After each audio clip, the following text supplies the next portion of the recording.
Ертеде шал мен кемпір өмір сүріпті. Олар өте бақытты еді. Бір күні шал арбасын атына жегіп, Атты шанаға жегіп балық аулауға барып қайтайын. Жарайды. Жақсы кеттім. Жолың болсын, шал.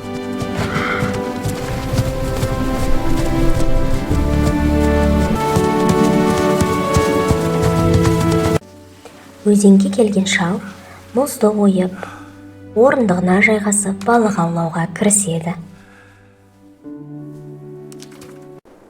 Бүгін балық аулау сәтті болды. Кемпірім бір қуанып қалатын болды. Шалдың балық аулап отқанын ұзақтан түлкі көріп қояды. Қу түлкі шалға тұзақ ұйымдастырады. Ол жолда өздігінен талып жатады. Оны көрген шал түлкінің қасына жақын. Бұл неткен олжа болды екен. Кемпіріме апарып берейін, тонына жаға болады. Шалдың ойында ештеңе жоқ. Түлкіні өліп қалған түлкі болар деп арбасына салып алады. Ал жол жөнекей түлкі көзін ашып, бүкіл балықтарды алып кетіп қалады. Ал оны шал мүлдем байқамайды. Шалды алдап кеткенге мәз болып балық жеп отырмын. Қандай дәмді балық, тапқаным өте тиімді болды. Кемпір, мен келдім. Шалым, аман есен жеттің бе? Иә, қар көп болды, бірақ жылқы жақсы тартты. Кел, үйге кірейік, ыстық шай қайнап тұр. Кәне, балықтарым қайда екен? Ай, түлкі жеп кетіпті ғой. Сенің салғырттығың, қашанғы қарауыз тастай бересің. Жарайды кемпір, келер жыл сақтайды. Сондай-ақ болсын. Сәлем түлкі, балық жақсы ма? Әй, түлкі, балықфыңа таласатын ойым жоқ. Бірақ бұл балықтардың барлығын сен қайдан алдың, соны айтшы. Өзеннің ортасына барып, мұзды ойып ал.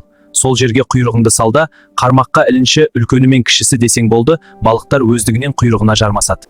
Міне, осылай құйрығыңды балықтармен бірге суырып аласың. Тек ол үшін ұзақ отыру керек. Оңай екен ғой, мен онда кетейін. Саған ас болсын.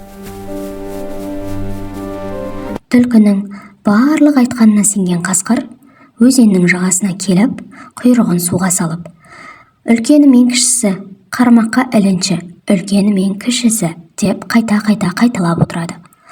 Қасына түлкі келіп, мазақтап күліп, таңға дейін отырсаң, өте көп балық аулайсың деп кетіп қалады. Кеш батты. Таң атқанша қасқыр құйрығын судан алған жоқ. Таңертең қараса, құйрығына мұз қатқан. Ей, қу түлкі, түлкінің сөзіне сенген мен ақымақпын. Ұстасам ондырмаймын. Қу түлкінің айласына қасқыр да, шал да алданып қалады. Екеуі де қатты ашуланып, ренжіп, түлкіні көрсе оңдырмайтындарын айтады.